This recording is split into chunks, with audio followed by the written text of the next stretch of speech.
Hi, I am still here. It's 15th of July, and this is the cabin in the woods again. And my name is Julia. And I have survived tonight and this day without going insane.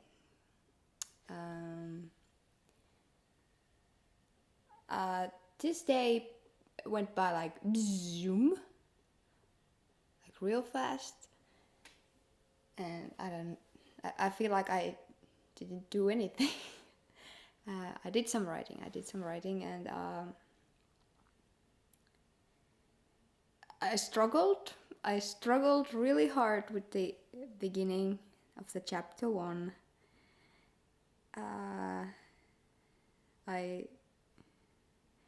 I hope I did all the restarts I will be doing,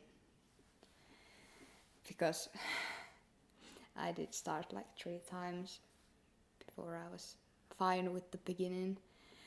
Like I thought I had this figured out, but I guess I don't. Oh, and my mom brought my little puppy over here. He's laying on the floor trying to hunt mosquitoes. Oh, so cute. So yeah, now I feel a lot better than yesterday. I have my puppy over here, and he's gonna keep me company and possibly protect me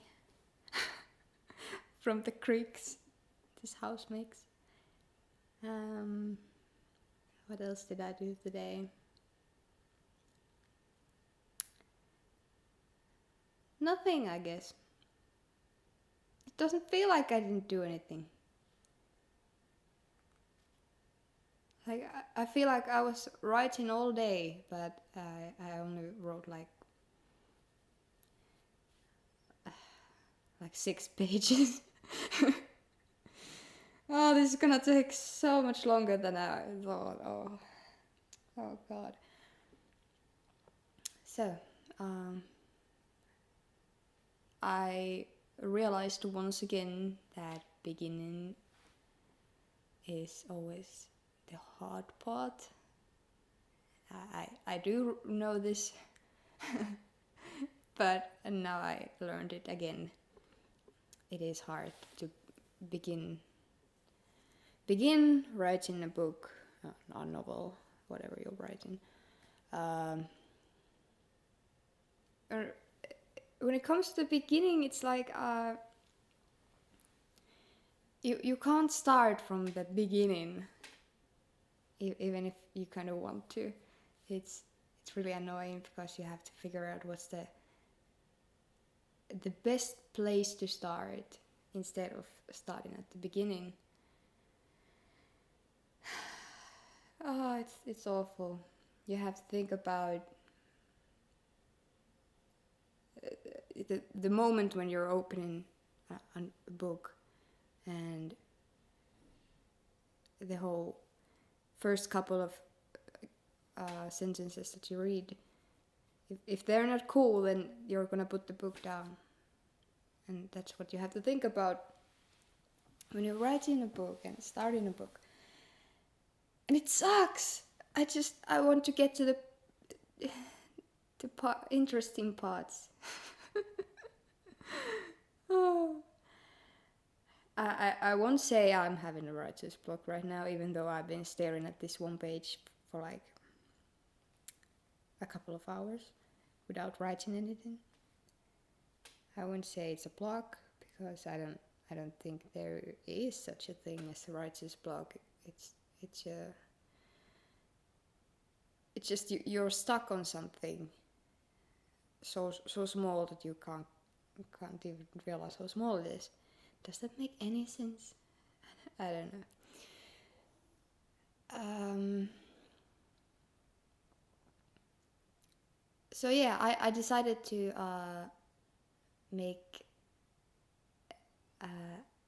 the narrator a little more personal, originally I was going to do, well, originally, like way before, I used third person, but now I have switched it to first person.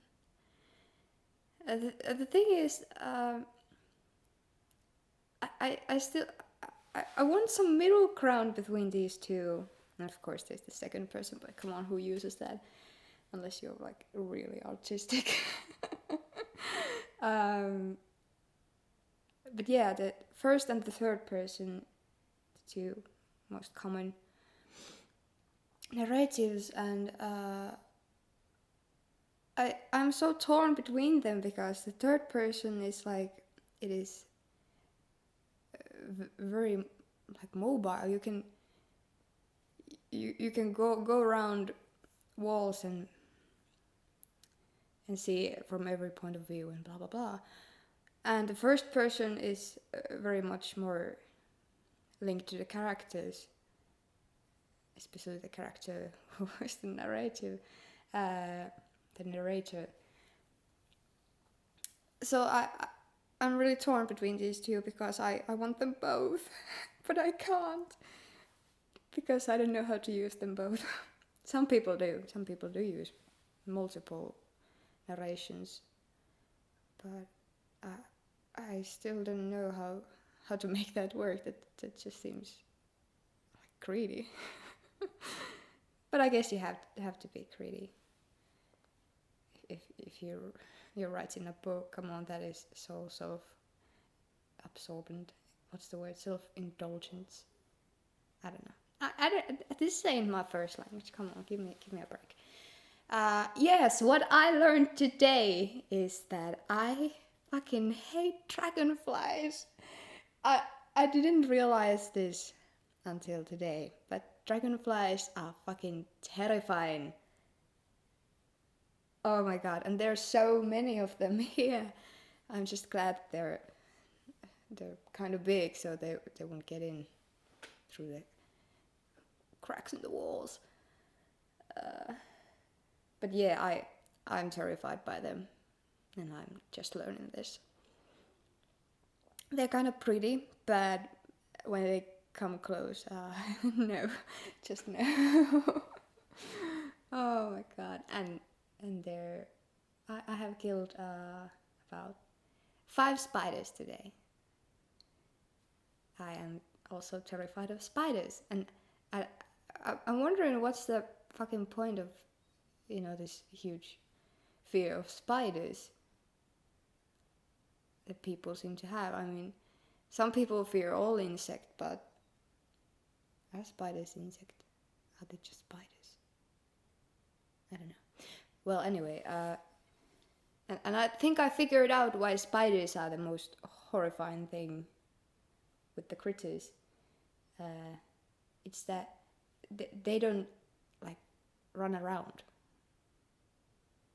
All they do, they either are sitting and planning on your destruction, or waiting for someone to crawl into their web, or they are trying to hide, and that makes them creepy. While other little insects, they are just doing their thing. They're flying or walking around and gathering stuff and trying to find someone to fuck. I don't know what insect do. I'm stupid. But yes, I'm feeling much better. This whole talking to myself, it feels much better now, and I'm hoping I will get better at expressing myself out loud, because God knows I'm bad at this one. I don't know how to talk. What else? Yes, I'm very happy with how I managed to reveal the main character so far. It's very natural by now, because I have been dwelling on these characters for so long, for so many years. They are like real people by now, so it's easy to get into them and write with their words and their voice. Very, very easy by now, but do I have any advice on that one?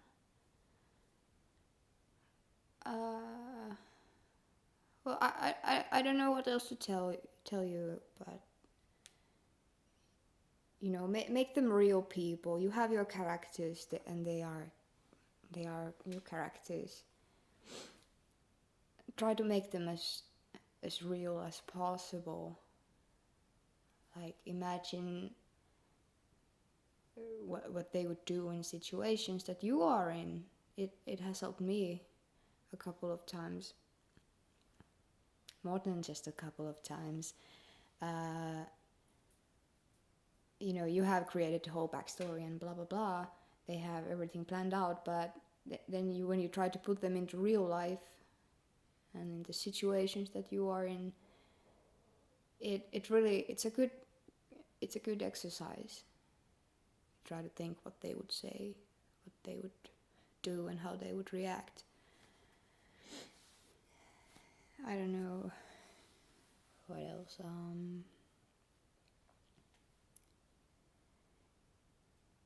Yeah, the lesson of this day was definitely, once again, beginning is the hardest part, yada yada.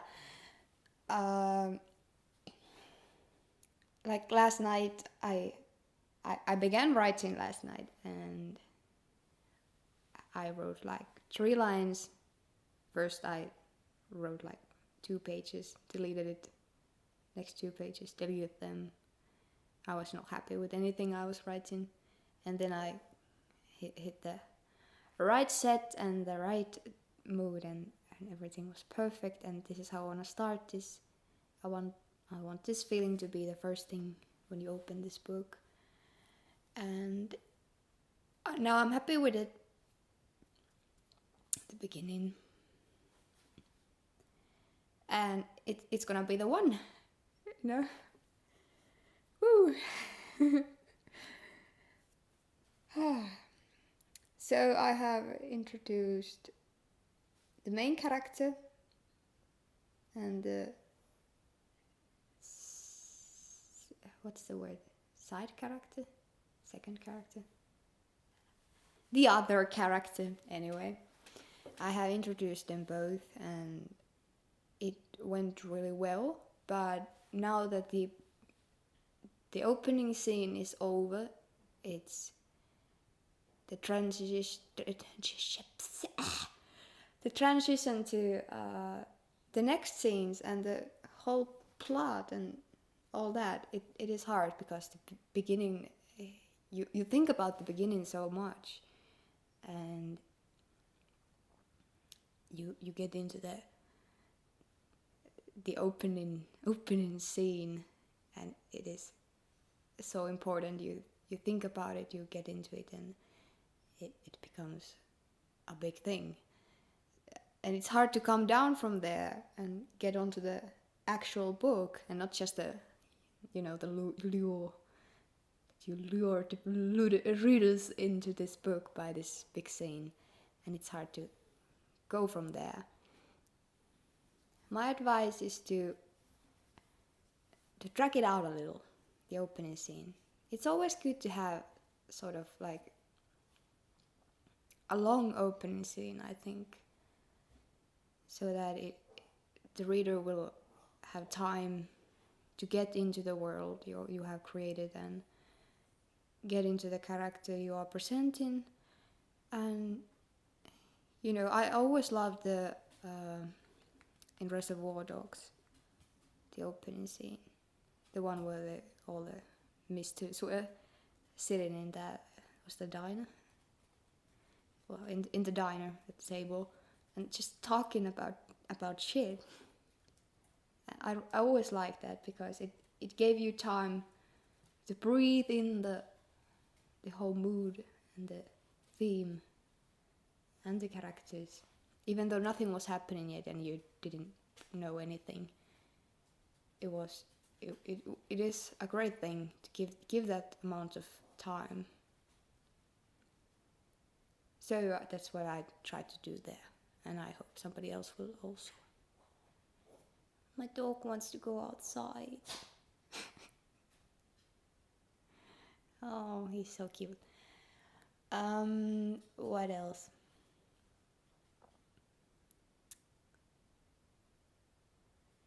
Ho, ho, long silence. Okay, he jumped onto the sofa. Little puppy. So even if I didn't write that much, like I imagined I would have a couple of pages by now, I didn't, but I'm okay with it because I wrote a great opening scene. Yeah. He doesn't know where to go. Such a restless puppy. This is a new place for him. He don't know where to sit. Oh. The next thing I will be doing is getting more into the world and the country they are living in, my characters. I originally, back in the day when this was just an idea, I used real places, but I decided to, fuck it and make my own. So now I have created a whole planet and at least 3 main countries in it, which are the main things. My brain is like scrambled right now. Puppy's so cute. So distracted. Oh my god, I want to pet you.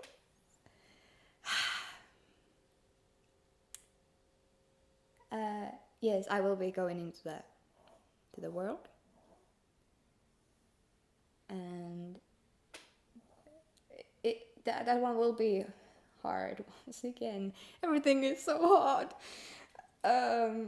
Because when you are trying to explain a new world, you have to be kind of subtle about it. You can just, so this is the history of this place, and this is the currency, and here are the wars they had, and blah blah blah.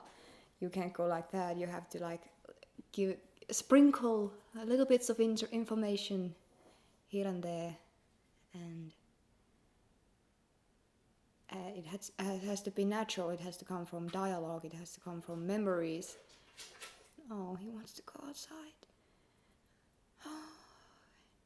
Just a minute. I will stop rambling soon. Yeah, it has to be natural, so it will be less exhausting to read. I'm so distracted right now. My puppy wants to go outside. I can't talk about writing right now. He's so adorable. Come here. Oh, you little thing. Pew, pew, pew. Okay. Now I'm just petting him, hoping he will stay satisfied until this is over. Yeah, I will be getting into that, and hopefully it will go well, and I won't cry.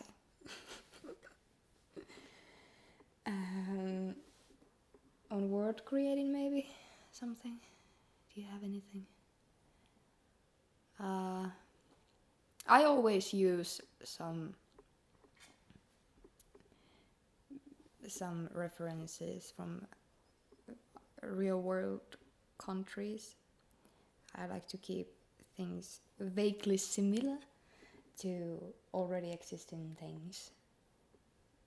So I have this disease in the plot. It's part of the plot, this disease, and it is based on a real disease, but I just kind of went and fucked with it. So now it's not a real thing. And I do the same things with the countries and languages. I use some guidelines, and what I'm trying to say is don't go creating, aliens. Try to leave something familiar in everything new that you come up with, so it will be easier to latch onto them and get into them, and you don't have to do so much explaining.